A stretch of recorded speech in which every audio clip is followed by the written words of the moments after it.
ஆண்டவராகிய இயேசு கிறிஸ்துவின் இனிய நாமத்தில் அன்பின் வாழ்த்துக்கள்.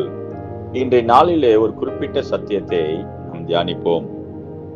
சத்துருக்களை முறியடிக்கும் தேவனுடைய ஆயுதங்கள் எவைகள் என்ற தலைப்பிலே பார்ப்போம். சத்துருக்கள், பிசாசின் வல்லமைகளை முறிக்க தேவன் என்னென்ன ஆயுதங்களை தம்முடைய பிள்ளைகளுக்கு கொடுத்து வைத்திருக்கிறார், அல்லது என்னென்ன ஆயுதங்களை தேவன் கையில வைத்திருக்கிறார், அவைகளை எடுத்து எப்படி ஜெபிக்கிறது, அல்லது அந்த ஆயுதங்களை சொல்லி நம்ம எப்படி பயன்படுத்துவது என்பதை குறித்து ஒரு சில சத்தியங்களை இந்த நாளிலே நாம் தியானிப்போம்.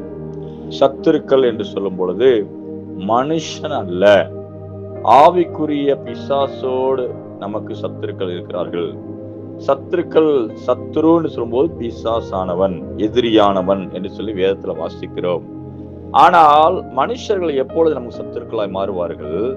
அவனால் அவர்கள் பீடிக்கப்படும் பொழுது, அவன் அவர்களுடைய ஜனங்களை பிசாசினால் உண்டானவர்கள் என்று சொல்லி இயேசு கிறிஸ்து சொல்லும் பொழுது, பிசாசினால் பாதிக்கப்பட்டு அல்லது பிசாசுக்கு செவி கொடுத்து அவனுடைய ஆட்களாக வந்து நம்முடைய எல்லையில வந்து நமக்கு விரோதமா நிற்கும் பொழுது கூட அவர்கள் பிசாசு அல்ல, அவர்கள் பிசாசினால் அனுப்பப்பட்டவர்களாய் இருக்கிறார்கள். இதையே நாம் புரிந்து கொள்ள வேண்டும். ஏன் நல்ல மனுஷனா இருக்கிறவன் திடீர்னு இந்த மனுஷன் நமக்கு விரோதமா எழும்புகிறான்? ஏன் நல்ல குடும்பத்தில் நல்லா தானே போய்கிட்டு இருந்த இந்த வீட்டுல இருக்கிறவர்கள் திடீர்னு ஏன் உங்களுக்கு விரோதமா எழும்புகிறார்கள்? ஏன் உங்கள் குடும்பத்துக்குள்ளே இருக்கிற உங்கள் சொந்த பந்தத்தில் இருக்கிறவர்கள், உங்கள் மாமியார், மாமனார் அல்லது கணவன், மனைவி, பிள்ளைகள், ஒரே குடும்பத்தில் இருக்கிறவர்கள் திடீரென்று ஏன் உங்களுக்கு விரோதமா எழும்புகிறார்கள்? நீங்கள் அப்பொழுது புரிந்து கொள்ள வேண்டும், அவர்கள் நல்லவர்கள் தான், ஆனால் ஏதோ ஒரு காரியத்துக்கு செவி கொடுத்திருக்கிறார்கள், பிசாசின் கிரியைகளுக்கு செவி கொடுத்திருக்கிறார்கள், அந்த பிசாசானவனை வரவழைத்திருக்கிறார்கள், அல்லது பிசாசானவன் இவர்களை பயன்படுத்தி கொண்டிருக்கிறான். எவ்விதத்தில் நம்ம சொல்லலாம், பிசாசானவன் அந்த நபரை பயன்படுத்தி அந்த நபர் மூலமாய் உங்களை காயப்படுத்துவதும், அந்த நபரை பயன்படுத்தி உங்களுக்குள்ள இருக்கிற விசுவாசத்தை அழித்து நீங்கள் தேவனுடைய ராஜ்யத்துக்கு தகுதி இல்லாத அளவுக்கு உங்களை பின்மாற்றத்துக்குள் தள்ளவும் சத்ரு திட்டங்களை போடுகிறான். அல்லது நீங்கள் வைத்திருக்கிற அந்த விசுவாசம், வெளியேற பெற்ற விசுவாசத்தை எப்படினாலும் அழிக்கணும்னு சொல்லி தேடுவான். இன்னைக்கு சத்ரு நம்மகிட்ட வர்றது வெளியேற பெற்ற விசுவாசம் உங்களுக்குள்ள இருக்குது. அது தேவனை சேவிக்கிற, தேவனை தேடுகிற, தேவனை ஆராதிக்கணும், தேவனை பிரியப்படுத்தி வாழ்கிற ஒரு வாழ்க்கை, தேவன் மேல் வைத்திருக்கிற விசுவாசம், அதை அழிச்சு போற்றணும்ன்றதுதான் சத்துருடைய எண்ணமா இருக்கிறது. இப்பொழுது ஒரு சில வசனங்களை நாம் வாசித்து நாம் அந்த வசனத்துடைய சத்தியத்தை நாம் அறிந்து கொள்வோம். எரேமியா தீர்க்கதரிசியின் புஸ்தகம் 50ஆம் அதிகாரம் வசனம் 25ஆம் வசனத்தில் இவ்வாறாக வாசிக்கிறோம். கர்த்தர் தம்முடைய ஆயுத சாலையை திறந்து தம்முடைய சினத்தின் அஸ்திராயுதங்களை எடுத்து கொண்டு வந்தார். இது கல்தேயர் தேசத்திலே சேனைகளின் கர்த்தராகிய ஆண்டவர் செய்கிற கிரியை என்று சொல்லப்படுகிறது. கர்த்தர் தம்முடைய ஆயுத சாலையை திறந்து என்று சொல்லுவார். கர்த்தர் தம்முடைய ஆயுத சாலை, வேதத்துல வாசிக்கிறோம், கர்த்தர் தம்முடைய ஜனத்துக்கு தமக்கென்று அவருடைய ராஜ்யத்திலே ஆயுத சாலை வைத்திருக்கிறார். வேதத்தில் தெளிவா எழுதப்பட்டிருக்கு ஆயுத சாலை.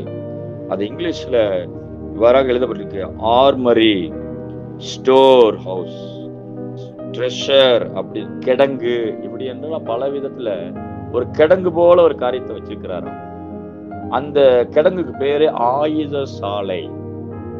வெப்பன்ஸ் எல்லாம் வச்சுக்கிறதுக்கு, அதாவது ஸ்டோர் ஹவுஸ் மேல இருக்குது. அதுக்குள்ள அதாவது சினத்தின் ஆயுதங்கள் என்று சொல்லப்படுகிற கர்த்தர் பயன்படுத்துகிற ஆயுதங்கள், கர்த்தர் விரோதியானவனுக்கு விரோதமாக, கர்த்தர் தம்முடைய ஜனத்துக்கு விரோதமா எழும்புகிற சத்துருக்களுக்கு பயன்படுத்தின ஆயுதங்களை குறித்து, அங்கே ஆயுதங்களா இருக்கிற ஸ்டோர் ஹவுஸை குறித்து நம்ம இங்க படிக்கிறோம். சரி, என்னென்ன ஆயுதங்களை கர்த்தர் தம்முடைய ஆயுத சாலையை வச்சிருக்கிறார் அப்படி என்பதை குறித்து வேதத்துல வாசிக்கும் பொழுது சங்கீதம் 69:24 இவ்வாறாக வாசிக்கிறோம். கோபாக்கினி, அக்கினி என்ற ஒரு ஆயுதம், அக்கினி என்ற ஒரு ஆயுதம், தேவன் பட்சிக்கிற அக்கினியா இருக்கிறாரே என்று சொல்லப்படுகிறது. பட்சிக்கிற அக்கினி, எரித்து போடுகிற அக்கினி, இன்னொன்னு கோபாக்கினி. அதுதான் இங்க வாசிக்கிறோம். ஸ்தோத்திரம். 69:24 உம்முடைய உக்கிரத்தை அவர்கள் மேல் ஊற்றும், உம்முடைய கோபாக்கினி அவர்களை தொடர்ந்து பிடிப்பதாக. அப்போ உக்கிரத்தை ஊற்றுவதற்கு கர்த்தர் தம்முடைய கோபத்தை ஊற்றுவதற்கு என்னத்தை பயன்படுத்தணும்? அக்கினியை பயன்படுத்துகிறார். அக்கினி. பழைய ஏற்பாட்டு நாட்கள்ல எலியா தீர்க்கதரிசி, நான் தேவனுடைய ஊழியக்காரனே என்னால் அக்கினி பட்சிக்கட்டுன்னு சொல்லும் பொழுது அக்கினி வானத்திலிருந்து வந்து 50 பேர் பட்சித்து போட்டது. அது மாத்திரம் இல்ல, கர்மேல் பருவத்துல இருக்கும் பொழுது கர்த்தரே ஜீவனுள்ள தேவன் என்பதை நிரூபிக்கும்படியாக கர்த்தர் தெய்வமானால் அக்கினியினால் உத்தரவு அருளுவார் என்று சொல்லப்படுகிறது. அக்கினி அனுப்பி தாம் ஜீவனுள்ள தேவன் என்பதை நிரூபித்தார். அக்கினி தேவன் வைத்திருக்கிறார். அக்கினி ஆஸ்திரங்கள் என்று சொல்லி பொல்லாத பிசாசை குறித்து வாசிக்கிறோம்.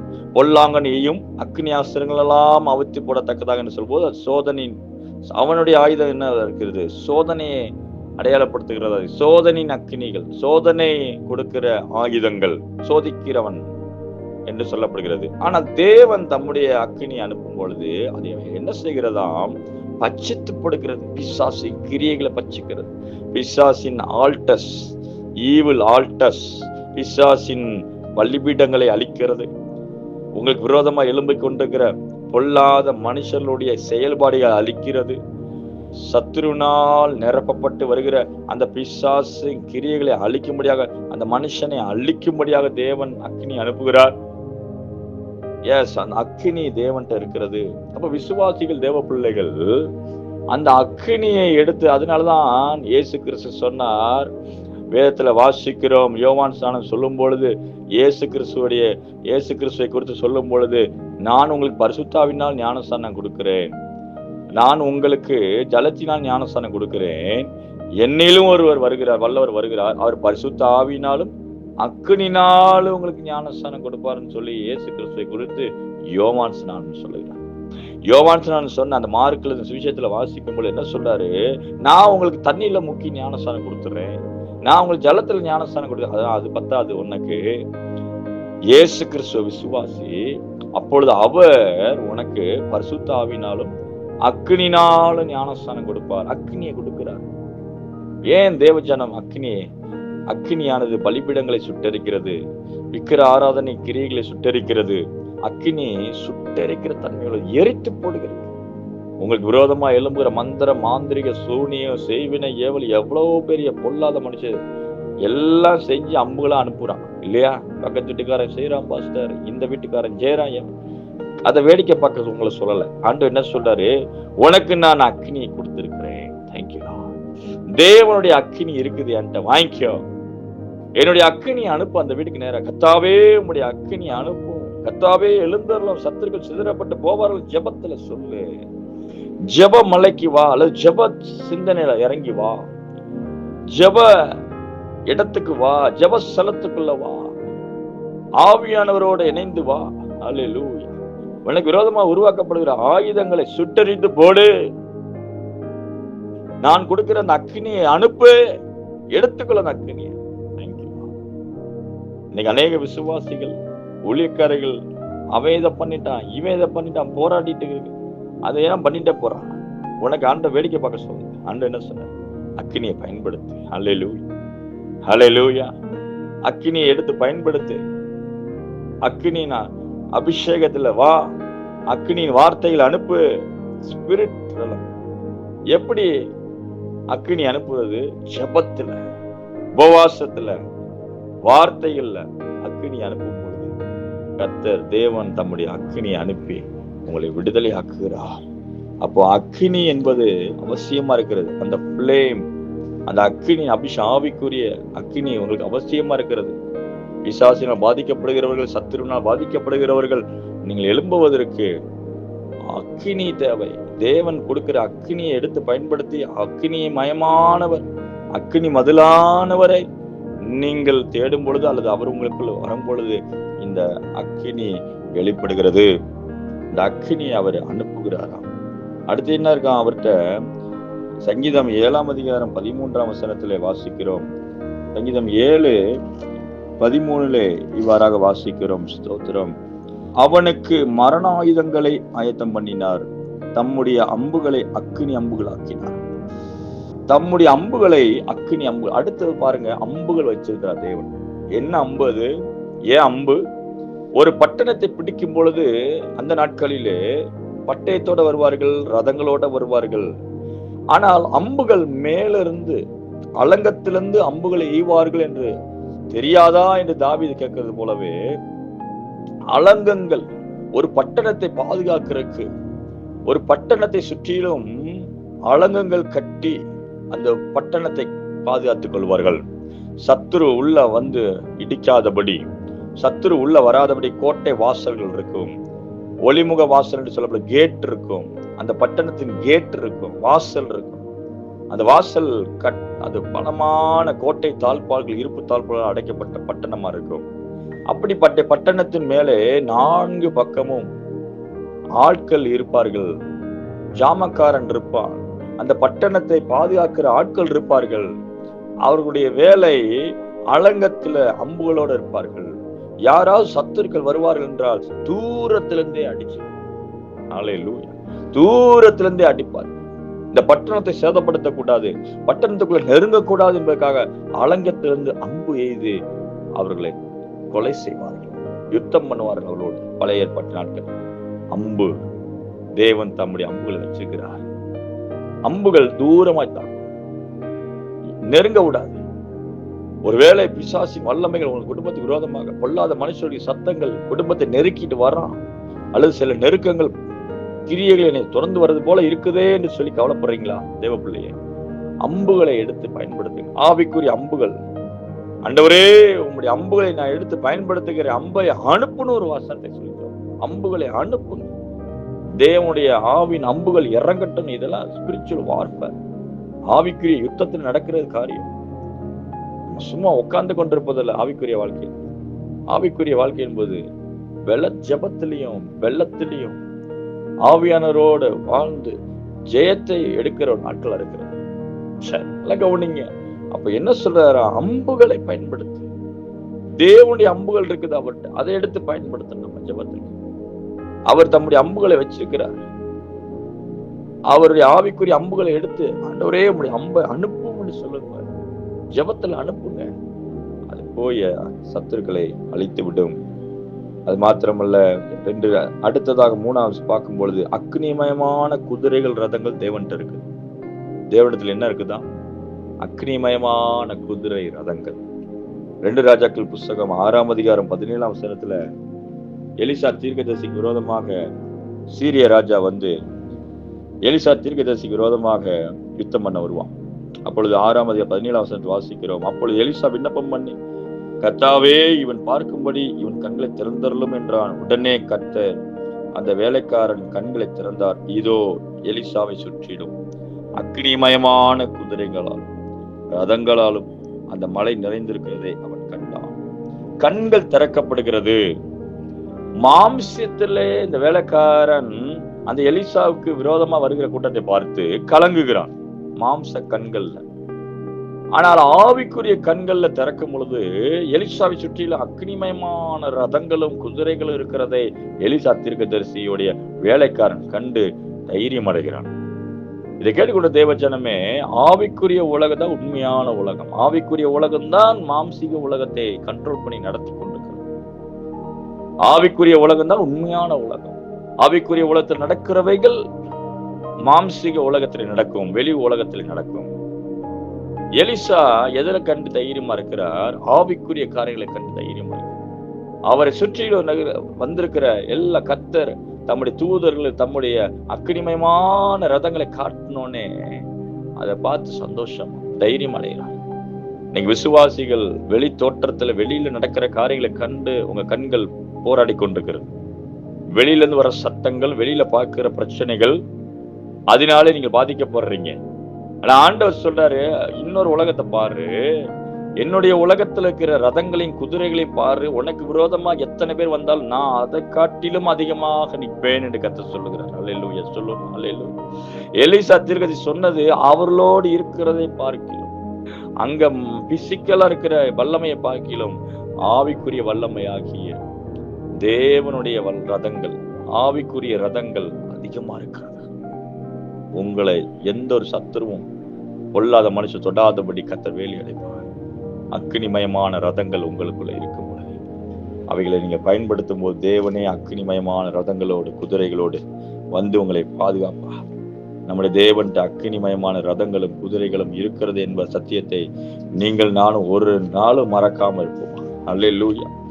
அடுத்ததாக போட்டிருக்குது ஸ்தோத்திரம், தேவனுடைய சர்வாயுத வர்க்கங்கள். 4வது பாருங்க, தேவனுடைய சர்வாயுத வர்க்கம். முதல்ல பார்த்தோம் தேவனுடைய அக்கினி, 2வது தேவனுடைய அம்புகள், 3வது ரதங்களும் தேவனுடைய ரதங்களும் குதிரைகளும், 4வது தேவனுடைய பட்டயம், இருபுருள கருக்குள்ள பட்டயம் அல்லது தேவனுடைய சர்வாயுத வர்க்கம். இதை குறித்து நாம் வாசிக்கும் பொழுது எபேசியர் நிருபம் 6ஆம் அதிகாரம் வசனம் 13 to 17 படிக்கும்போது பவுல் அப்போஸ்தலன் எபேசியருக்கு எழுதும் பொழுது நிருபத்தில் எழுதுகிறாரு. ஸ்தோத்திரம் ஸ்தோத்திரம் 6ஆம் அதிகாரம் 13 to 17 தேவனுடைய சர்வாயுத வர்க்கத்தை எடுத்துக்கொள்ளுங்கள்ன்ற. இது அநேகருக்கு அது பிக்சரைஸ் பண்ண முடியல. இது என்ன எப்படி எடுத்துக்கிறது? ஒவ்வொன்னா இருக்குது. நம்முடைய மைண்டு ஒரு ப்ளோ அப் மாதிரி ஒரு மாதிரியா ஸ்ட்ரகிள் ஆகுது. வரிசையா படிக்கணுமா, என்னத்தை செய்யறதுன்ற, எப்படி ஒரு பாயிண்ட் ஆஃப் இதை எடுக்கிறது எப்படி என்பதை நீங்கள் பார்க்கும் பொழுது 3 காரியம் தான் இருக்கு. எல்லாமே தேவனுடைய தான். 100% உங்கள்கிட்ட எதுவுமே இல்லை. ஏன்னா தேவனுடைய சர்வாயுத வர்க்கம் உங்களுடைய சர்வாயுத வர்க்கம் அல்ல. அப்படிதானே? தேவனுடைய சர்வாயுத வர்க்கம் உங்களுடைய சர்வாயுத வர்க்கம் இல்ல, தேவனுடையது. தேவன் 100% தேவனுடையது, 100% தேவனுடையது. Without your influences, without your உங்களுடைய காரியத்தில் இல்லாம 100% தேவனுடையது. 100% தேவனுடையதுன்னா தேவனுடைய ஆவியானவர், ஹோலி ஸ்பிரிட். ஏன்னா இந்த வேதத்துல வசனம் எல்லாம் படிக்கும் பொழுது சத்தியம் என்ன, சத்திய ஆவியானவர் வரும் பொழுது சொல்லப்படுது. அது சமாதானத்தின் தேவன், சுவிசேஷம், தேவனுடைய சுவிசேஷம், ஆயத்தன் பாதரட்சை இல்லையா? அடுத்து என்ன, பொல்லாங்க அக்னியாசை அவித்து போல விசுவாசம் என்னும் கேடகம். தேவனுடைய விசுவாசம் உங்களுடைய விசுவாசம் அல்ல, தேவனுடைய விசுவாசத்தை நீங்க எடுத்துக்கொள்ளணும். ஆனா நீங்க எடுத்துக்கொள்ளணும் தான் வேதத்தில் எழுதப்பட்டிருக்கு. தேவன் மேல இருக்கிற விசுவாசம், விசுவாசத்தை துவக்கிறவரும் யார் துவக்கணும்? அவர் தான் துவக்கிறார், அவர் தான் முடிக்கிறார். அப்போ தேவனுடைய விசுவாசம். அடுத்தது ஆவி, தேவ வசனமாகிய தேவனுடைய வசனம். அது யாருடைய வசனம்? தேவ வசனம், உங்களுடைய வசனம் அல்ல, தேவனுடைய வசனம். தேவ வசனமாகிய ஆவியின் பட்டயத்தையும் எடுத்துக்கொண்டவர்களாய் நில்லுங்கள். விசுவாசம் என்னும் கேடகத்தை பிடித்துக் கொண்டவர் நில்லுங்கள். ஆவியின் பட்டயத்தை எடுத்துக்கொள்ளுங்கள். இந்த வசனத்தை நீங்க வீட்டுல வாசிங்க. இதுல சொல்லப்படுது ஷார்ட்டா 3 வேத வசனங்கள், பைபிள் ரீடிங், 2வது ஹோலி ஸ்பிரிட். இதுதான், இது 2க்குள்ளேயே தான் எல்லாமே வந்து, இது 2க்குள்ளேயே தான் எல்லாமே இருக்கு. ஷார்ட்டா சொல்லணும்னா பைபிள் நல்லா வாசிக்கணும், நல்ல ஆவியில ஜெபிக்கணும், ஆவியானவரோட இருக்கணும். ஆமே, இது 2 இருந்தா இதை நீங்க 2 எடுத்துக்கங்கன்றாங்க. ஆவியானவர் வெல்கம் பண்ணுங்க, வேத வசனத்தை வாசிங்க. ஆவியானவரோட இருங்க, வேத வசனத்தை எடுத்துக்கொள்ளுங்க, வேத வசனத்தை அறிக்கை செய்யுங்க, வேத வசனத்தை பேசுங்க. ஏன்னா நமக்கு மாம்சத்தோடு ரத்தத்தோடும் போராட்டம் இல்லை, நமக்கு காண்கிற உலகத்தோடு போராட்டம் இல்லை, காணாத உலகத்துலதான் நமக்கு போராட்டம் இருக்கிறது. போராட்டம் அங்கிருந்தா வருது, காணாத உலகம். அந்த காணாத உலகத்திலிருந்து வர பிரச்சனையை தான் நம்ம காண்கிற உலகத்துல ரிசல்ட்டா கொடுக்குறோம். அப்ப காணாத உலகத்துல இருந்து தான் பிசாசு இருக்கிறான், காணாத உலகத்துல தேவ தூதர்கள் இருக்கிறாங்க, அது ஆவிக்குரிய உலகத்துல இருக்கிறாங்க. சரி, அப்போ இந்த ஷார்ட்டா சொல்லணும்னா வேத வசனமும் தேவ வசனத்தை படிக்கணும், ஆவியானவருக்குள்ள இருக்கணும். இது 2 பேர் எடுத்துக்கொள்ளணும். வேத வசனங்கள் எடுத்துக்கொள்ளணும், ஆவியானவரை பயன்படுத்தணும், ஆவியானவருக்குள்ள நம்மளும் இருக்கணும், அவர் நம்மளை பயன்படுத்துவார். ஸோ இது ஒரு ஐக்கியம். இது இருந்தாலே இது 2 தான் இந்த எபேசியர்ல சொல்லப்படுகிற சர்வாயுத வர்க்கம். தேவனுடைய சர்வாயுத வர்க்கம், தேவனுடைய ஆவியானவர், தேவனுடைய வசனம். அவ்வளவுதான், முடிஞ்சு போச்சு. இதுக்குள்ளேதான் இருக்கு. அதேதான் அவர் வாயிலிருந்து புறப்படுகிற கருக்குள்ள பட்டயம். வெளிப்படுத்த விசேஷத்துல 1:16 தேவனுடைய பட்டயம், இருபுறம் கருக்குள்ள பட்டயம் புறப்பட்ட. அப்படின்னா என்ன அர்த்தம்? வசனம், வார்த்தையினால கர்த்தர் என்ன பண்ணாராம்? யுத்தம் பண்ணினாராம். எதிரிகளோட என்ன பண்ணாரு? வார்த்தையினாலே யுத்தம் பண்ணினார். அப்போ 4 வகையான காரியங்களை நீங்க பார்த்துருக்கோம்.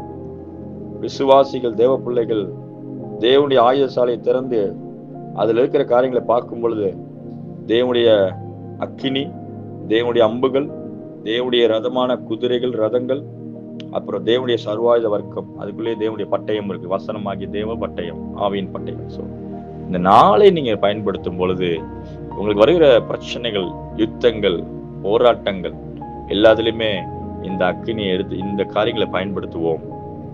ஆவியானவர் நம்ம கொடுத்துக்கிற இந்த கிருபையாய் கொடுத்துக்கிற இந்த காட்டுகிற இந்த சத்தியத்தை கை கொள்ளுவோம். Thank you Lord, thank you Lord.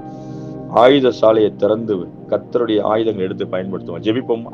ஜெபம் பண்ணுவோம். ஹல்லேலூயா, ஹல்லேலூயா, ஹல்லேலூயா, ஹல்லேலூயா. இயேசுவின் நாமத்தினாலே ஜெபிக்கிற துதிக்கிற தகப்பனே, 4 வகையான ஆயுதங்களை கொடுத்து சொன்னீங்க. இந்த ஆயுதங்கள்லாம் தேவ பிள்ளைகள் பயன்படுத்த, உங்களுடைய அக்கினிகளை பயன்படுத்தட்டும். உங்களுடைய அக்கினிகளை அனுப்பட்டும். ஜெபத்துல விசுவாசி ஒரு விதத்துல உங்களுக்கு விரோதமா யாரோ மந்திரம் சூனியம் பண்ணிட்டான், எந்த இடத்துல பண்ணான்னு தெரியல, எந்த பொருட்கள் மேல பண்ணான்னு தெரியலன்னா, ஃபர்ஸ்ட் ஆஃப் ஆல் அக்கினி எடுத்து பயன்படுத்தி ஜெபம் பண்ணுங்க. ஆண்டவரே, உங்களுடைய அக்கினியை நான் பயன்படுத்துகிறேன், அக்கினியை அனுப்புகிறேன். அந்தந்த இடத்துல எனக்கு எந்த இடத்துல வச்சாங்க எனக்கு தெரியல, ஆனா எல்லா இடத்துக்கும் உங்களுடைய அக்கினி அனுப்புகிறேன். தேங்க்யூ. என்னை சார்ந்த, என்னுடைய சூழ்நிலை சார்ந்த, என்னுடைய வீட்டுல, என்னுடைய பொருட்கள் மேல, என்னுடைய குடும்பத்தின் நபர்கள் மேல, என்னுடைய வருமானத்தின் மேல, என் பைக்கு மேல, வண்டி மேல, எல்லாத்துக்கும் மேல, வீட்டு மேல, வீட்டு வாசமடியில, வீட்டுக்கு அடிவாரத்துல, வீட்டுக்கு கட்டடத்துக்கு அடியில, எல்லா இடத்துலயும் உங்களுடைய அக்கினியை அனுப்பும் ஆண்டவரேன்னு சொல்லி ஜெபம் பண்ண ஆரம்பிங்க. ஆனா எந்த ஒரு பேட்டிலுமே எல்லாத்துக்குமே இந்த யுத்த ஜெபம் எல்லாமே யுத்தத்தில் பயன்படுத்துவது. நீங்க யுத்தத்துல பயன்படுத்தணும். இல்ல ஒரு விசுவாசிக்கு எதிர்த்து நிக்கணும்னாலே எப்படி எதிர்த்து நிப்பீங்கன்னா, ஜெபத்திலையும் உபவாசம் தான். அதுதான் இல்ல, அதுக்குள்ள ஜெபத்துல எதிர்த்து நிப்பீங்க, அல்லது உபவாசத்துல இருந்து, உபவாசமும் ஜெபமா இருந்து எதிர்த்து நிக்கணும். இதெல்லாம் பயன்படுத்தணும். அப்போ ஆண்டவர் இந்த நாள்ல ஆண்டவர் உங்களோட பேசின வார்த்தை என்ன சொல்றாரு? அக்கினியை பயன்படுத்து. ஹல்லேலூயா, ஹல்லேலூயா. ஜெபம் பண்ணுமா? அப்படியே ஜெபம் பண்ணிட்டே இருங்க. ஆண்டவர் ஜெபம் பண்ண சில நேரத்துல பேசுறேன், ஆண்டவர் உங்கள்கிட்ட பேசுறேன். அக்கினியை பயன்படுத்துங்க. அக்கினியை வச்சு பிசாசு கிரிகளை அழித்து ஜெபம் பண்ணுங்க. உபவாசத்தோட கொஞ்சம் நல்ல அபிஷேகத்தில் நிரம்பி உபவாசத்தோட ஏத்து நில்லுங்க. ஏத்து அந்த அக்கினி அனுப்பி ஜெபம் பண்ணுங்க. அம்புகளை அனுப்புங்க. இதே போல அது மாத்திரமல்ல, உங்களுடைய வீடு அக்னிமயமான ரதங்களா குதிரைகளா இருக்கிறது என்று விசுவாசிங்க. அவைகளை எடுத்து பயன்படுத்த. யாரோ உங்க வீட்டுக்கு விரோதமா எழுப்பி வர்றாங்களா, ஆண்டவரே உங்களுடைய ரதங்களை அனுப்பும், குதிரைகளை அனுப்பும்னு சொல்லுங்க. ஆண்டவர் தம்முடைய ரதங்களையும் குதிரைகளை அனுப்பி உங்களை பாதுகாப்பார். அது மாத்திரமல்ல, ஆவியின் பிசாசை எதிர்க்கிறதுக்கு இயேசு கிறிஸ்து எதிர்த்தது போலவே வசனத்தினால எதிர்த்து நில்லுங்க. வார்த்தையை சொல்லுங்க, வசனத்தை அறிக்கை செய்யுங்க. அவைகள் வெட்டும், அவைகள் வெட்டும் அவனை, அவனுடைய கிரியைகளை வெட்டும். வேத வசனம் ஆவிக்குரிய காரியங்கள்ல போய் வெட்டுது. பட்டயம் வெட்டணும். பிசாசின் கிரியைகளை வெட்டணும், அவனுடைய சூழ்ச்சிகளை வெட்டணும். எப்படி? வார்த்தையை சொல்லி. இயேசு கிறிஸ்து பிசாசை வெட்டினார், 3 தடவை வெட்டினார், போயிட்டான். ஏன்னா அவனை நம்ம இன்ஃபுளுயன்சஸ் பண்ண, அவன் நம்மளை ஓவர்டேக் பண்ணாத அளவுக்கு எதிர்த்து நிக்கணும். பிசாசுக்கு எதிர்த்து நில்லுங்க, அப்பொழுது அவன் உங்களை விட்டு ஓடி போவான். ஏத்து நிக்கிறீங்களா? இந்த வெப்பன்ஸ் எல்லாம் பயன்படுத்தி ஏத்து நிக்கிறீங்களா? எந்த மந்திர தந்திரத்துக்கும் அதனால பாதிக்கப்பட்டு காயப்பட்டுட்டு புலம்பிக்கிட்டு இருக்கு சும்மா நிக்க கூடாது. விசுவாசி கூட்டங்களுக்கு போறீங்க, நல்லது. முதற்கட்ட உடைப்பாரு ஊழியக்காரங்க. ஆனா அடுத்தடுத்து நீங்க ஜெயத்தை பெற்றுக்கொள்வதற்கு அபிஷேகத்துல நிரம்பணும், நல்ல அந்நிய பாஷையில நிரம்பணும், ஆவியானவருடைய கிருபையை பெற்றுக்கொள்ளணும். வசனத்தை பேசுங்க, வெளிப்பாடுகளை வாங்குங்க. உங்கள்கிட்ட மேல இருக்கிற அபிஷேகத்தை அனுப்புங்க, வீட்டுக்குள்ள, இடத்துக்குள்ள அனுப்புங்க, லொகேஷன்ல அனுப்புங்க, ஸ்பிரிட்ல அனுப்புங்க. விடுதலையை பெற்றுக்கொள்ளுங்க, சாட்சியுள்ள ஜீவியத்தை செய்யுங்க. அவன் போற வரைக்கும், பிசாசு போற வரைக்கும் ஜெபத்தில் நில்லுங்க. ஆண்டவர் உங்களுக்காக யுத்தம் பண்ணுவார். உங்களோடு இருந்தா யுத்தம் பண்ணுவார். உங்களுக்காக யுத்தம் பண்ணுவார் சொன்னேன், யாரோ அவரா பண்ணிக்கிட்டு இருப்பார் நினைக்கிறாங்க. அப்படி கிடையாது. உங்களை பயன்படுத்தி உங்களை கொண்டுதான் யுத்தம் பண்ணுவார். இந்த சத்தியம் கூட தெரிய மாட்டேங்குது. அனைக்கனே அமைதியா உட்காந்துட்டாங்க. உங்களுடைய எல்லைகளை திறந்து ஆவிக்குரிய எல்லைகளை பாருங்க. எவ்வளவு டேமேஜ் ஆயிருக்குன்னு பாருங்க. ஏன் அந்த திருமண காரியம் நடக்க மாட்டேது? ஏன் வரவேண்டிய பணம் வரல? ஏன் எனக்கு தொழில் லாஸ் ஆயிடுச்சு? ஏன் எனக்கு அந்த பாதிப்புகள் ஒண்ணும் இல்லைன்றாங்க டாக்டர், ஆனா பிரச்சனை இருந்துகிட்டே இருக்குது. ஏன் எனக்கு ஒரு இவ்வளவு பெரிய சரீரத்துல பாதிப்புகள்? யார் இந்த பாதிப்பை ஏற்படுத்தினது? எப்படிப்பட்ட மனுஷர் என் கூட இருந்து என்னை ஏமாத்துறாங்க? எப்படிப்பட்ட பொல்லாத மனுஷரோட ஐக்கியமாயி அவர்களா நீங்க காயப்பட்டிருக்கிறீங்க? யோசிச்சு பாருங்க தேவ பிள்ளையே, அழைக்கப்பட்டவர்களே, தேவனுடைய பிள்ளைகளே, நான் சொல்றேன், உங்கள் நிதானித்து பாருங்க. எப்படிப்பட்ட உலகத்தில் நீங்க வாழ்றீங்க பாருங்க. தேவனுடைய அந்த ஆயுதங்களை எடுத்து பயன்படுத்தி ஜெயத்தை பெற்றுக் கொள்ளுங்க, விடுதலை ஆகுங்க. கர்த்தர் உங்களை ஆசீர்வதிப்பார். ஆண்டவரே, சத்தியத்தை கேட்டவர்களோட இடையே அவர்களோட தொடர்ந்து பேசு. இயேசுவின் நாமத்தில் நல்ல பிதாவே, ஆமென், ஆமென். God bless you. கர்த்தர் உங்களை ஆசீர்வதிப்பார்.